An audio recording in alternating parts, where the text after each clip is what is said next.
കടം വേണോ? ലോകോത്തര ബ്രാൻഡുകളുടെ എല്ലാ മൊബൈൽ ഫോണുകളും smart T V, smart watch, headset തുടങ്ങിയ എല്ലാ ഗാഡ്ജറ്റുകളും തവണ വ്യവസ്ഥയിൽ സ്വന്തമാക്കൂ. ജ്യോതി മൊബൈൽസ്, ഏരൂർ. 4 ദിവസം നീണ്ടു നിൽക്കുന്ന CPM അഞ്ചൽ ഏരിയ സമ്മേളനത്തിന് പ്രൗഢഗംഭീര തുടക്കം.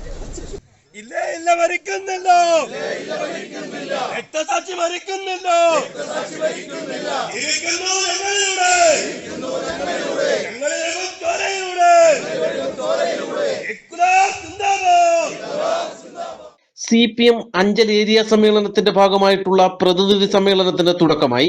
ഏരിയ കമ്മിറ്റിയുടെ പരിധിയിലെ മുതിർന്ന നേതാവായ ഹംസ പതാക ഉയർത്തിയതോടെയാണ് പ്രതിനിധി സമ്മേളനത്തിന് തുടക്കമായത്.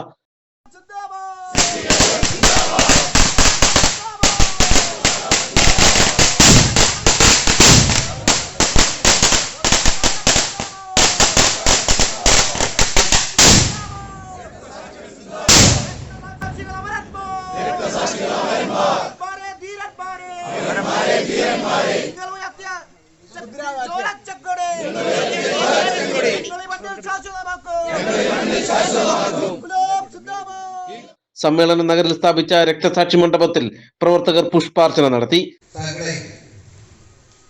രക്തസാക്ഷി മണ്ഡപത്തിൽ പുഷ്പാർച്ചനയാണ്. പുഷ്പചക്രം സമർപ്പിക്കുന്നതിനായി ജില്ലാ സെക്രട്ടേറിയറ്റ് അംഗം സഹസ്നേഹനെ ക്ഷണിക്കുന്നു. എല്ലാവരും ഇവിടെ പുഷ്പം വിതറി നടത്തുക. രക്തസാക്ഷി മരിക്കുന്നില്ല.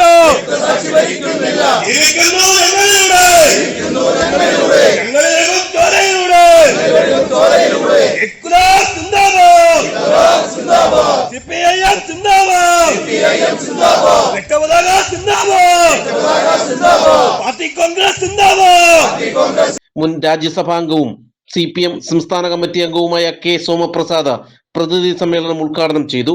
വർഗീയ ഫാസിസ്റ്റുകൾക്കെതിരെ സന്ധിയില്ലാ പോരാട്ടം തുടരുമെന്ന് സോമപ്രസാദ് പറഞ്ഞു.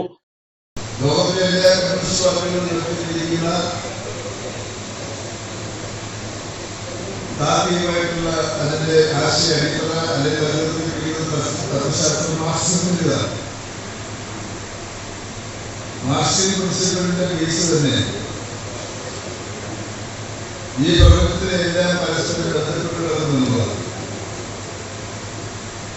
അങ്ങനെ എല്ലാം പരസ്പരം ബന്ധപ്പെട്ട് കിടക്കുന്നതിൽ രാഷ്ട്രീയ വിഷയങ്ങളെ അതിൽ നിന്ന് ഒഴിവാക്കാൻ പറ്റില്ല. അതുകൊണ്ട് തന്നെ ലോകത്തിൽ നടക്കുന്ന എല്ലാ വിഷയങ്ങളും രാഷ്ട്രീയ ഉൾപ്പെടെയുള്ള എല്ലാ വിഷയങ്ങളും പരസ്പരം ബന്ധമാണ് എന്നുള്ളതുകൊണ്ട് തന്നെ